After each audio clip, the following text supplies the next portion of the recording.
Selamat pagi di setiap jemaat Tuhan, bersuka cita karena kita masih diberikan kesempatan di pagi hari ini, dan kita mencari Tuhan pada pagi-pagi benar seperti Tuhan teladankan. Ya, bersyukur kita masih memiliki waktu dan kesempatan yang baik.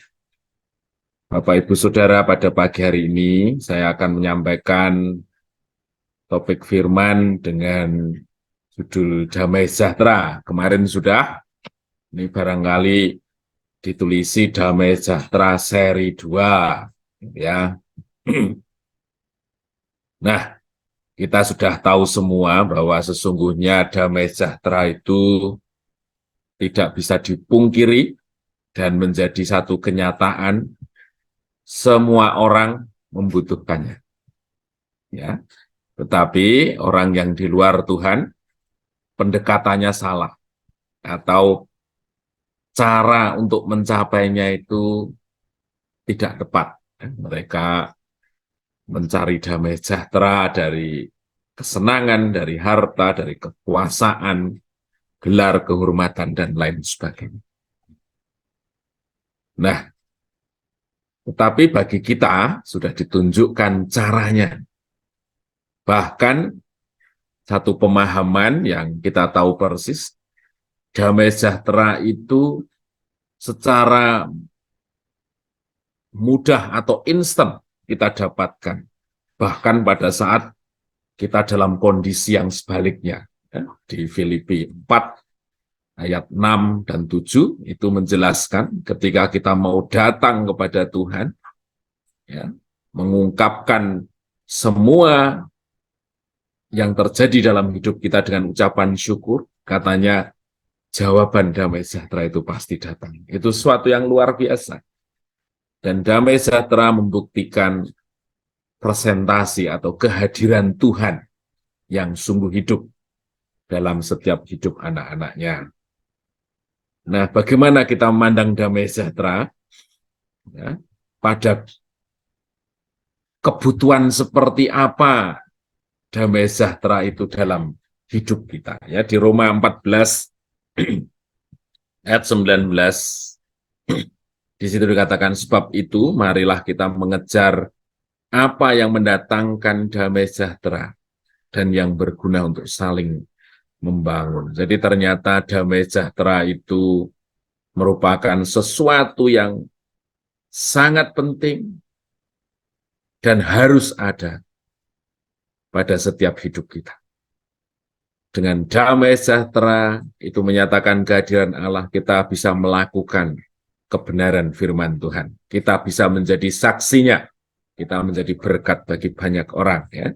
Di 1 Korintus 7 ayat 15, tetapi Allah memanggil kamu untuk hidup dalam damai sejahtera. Ya.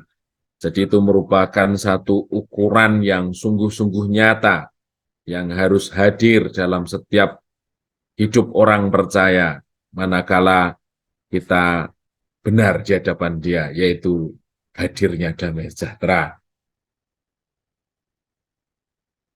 Nah,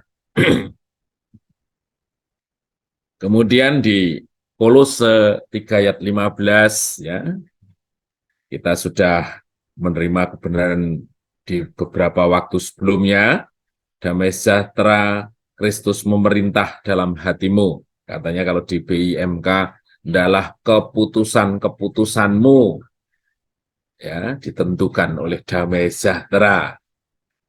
Jadi bagaimana damai sejahtera itu menjadi kompas penuntun dalam setiap keputusan yang harus kita buat. Nah, kemudian yang berikutnya adalah bagaimana kita bisa terus tinggal di dalam damai sejahtera. Ya, damai sejahtera tinggal tetap dalam hidup kita. Bagaimana caranya? Yang pertama adalah satu pengertian di mana ada kekudusan, di situ ada damai sejahtera. Kita tidak mungkin ada di dalam damai sejahtera. Damai sejahtera itu tidak mungkin tinggal di dalam hidup kita, di dalam hati kita, ketika kita ada dalam ketidakkudusan. Ya. Di Roma 8 ayat 6, karena keinginan daging adalah maut, tetapi keinginan roh adalah hidup dan damai sejahtera. Manakala kita hidup di dalam Tuhan, di dalam kehendak Tuhan, maka di situ pasti ada damai sejahtera. Sekalipun ya, secara dunia kita mengalami sesuatu yang tidak kita harapkan, ya, tetapi ketika kita tinggal di dalam Tuhan, selalu ada damai sejahtera. Ya. Damai sejahtera tidak dapat dipisahkan dari kebenaran atau kekudusan. Dan ketika kita dalam ketidakkudusan, maka kita akan dihantui ketidaktenangan, ketakutan, dan kekhawatiran. Jadi artinya ketika kita pun khawatir akan hari esok kita, akan apa yang kita makan, apakah kita bisa mencukupi kebutuhan hidup ini, ya, kita sedang di luar Allah, kita sedang di luar dari kehendak Allah, dan kita bisa balik lagi sesuai dengan Filipi 4 ayat 6. Kemudian yang kedua, damai sejahtera itu hanya ada di dalam Kristus. Di luar itu tidak ada damai sejahtera yang sesungguhnya. 2 Tesalonika 3 ayat 16, dan Ia Tuhan damai sejahtera, katanya. Jadi Tuhan itu selain kasih, selain penguasa segalanya, tapi di firman dikatakan Tuhan damai sejahtera. Jadi di dalam Dia sesungguhnya merupakan sumber damai sejahtera. Kiranya mengaruniakan damai sejahteranya terus-menerus dalam segala hal kepada kamu. Ya, ada kata kuncinya ya. Damai sejahtera kita itu tidak datnyeng. Tidak ada ketika kita happy, kita tidak dalam masalah. Tetapi firman di sini katakan karena Tuhan itu sumber damai sejahtera, bahkan Dia adalah damai sejahtera itu, maka seharusnya yang terjadi damai sejahteranya terus tinggal di dalam hidup kita.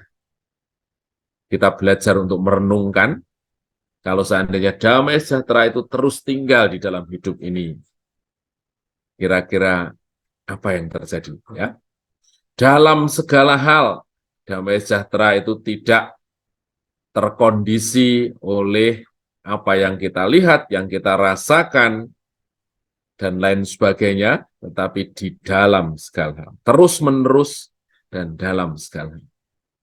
Biarkan kondisi ini juga mengevaluasi apakah damai sejahteranya itu terus ada di dalam hati kita, dan dalam segala kondisi kita ada dalam damai sejahtera itu. Ya.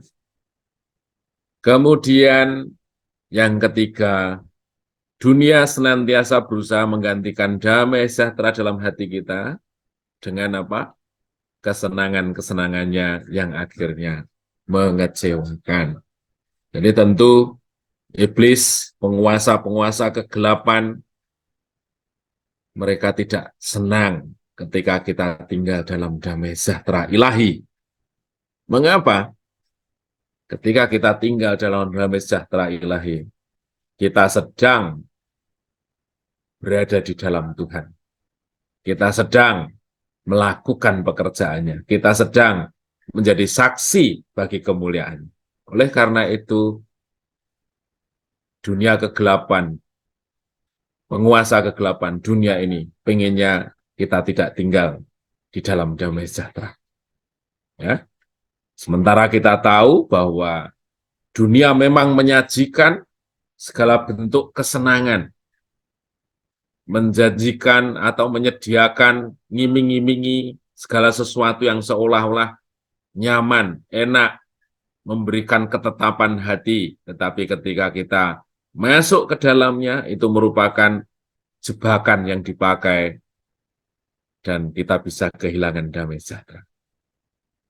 Dan kita semua sadar bahwa hilangnya damai sejahtera merupakan awal kita terputus dari kehidupan dalam kehendaknya Tuhan. Ya, kita mulai takut, kita mulai khawatir, kita mulai menyaksikan kebenaran firman Tuhan, dan lain sebagainya, dan itu adalah awal kita terputus dari Allah itu sendiri. Nah, Galatia 5 ayat 16, maksudku ialah hiduplah oleh roh, maka kamu tidak akan menuruti keinginan daging, dan firman Tuhan katakan, barang siapa hidup di dalam roh, maka dia tinggal di dalam damai sejahtera. Terpujilah nama Tuhan, mari kita menyiapkan hati kita untuk berdoa.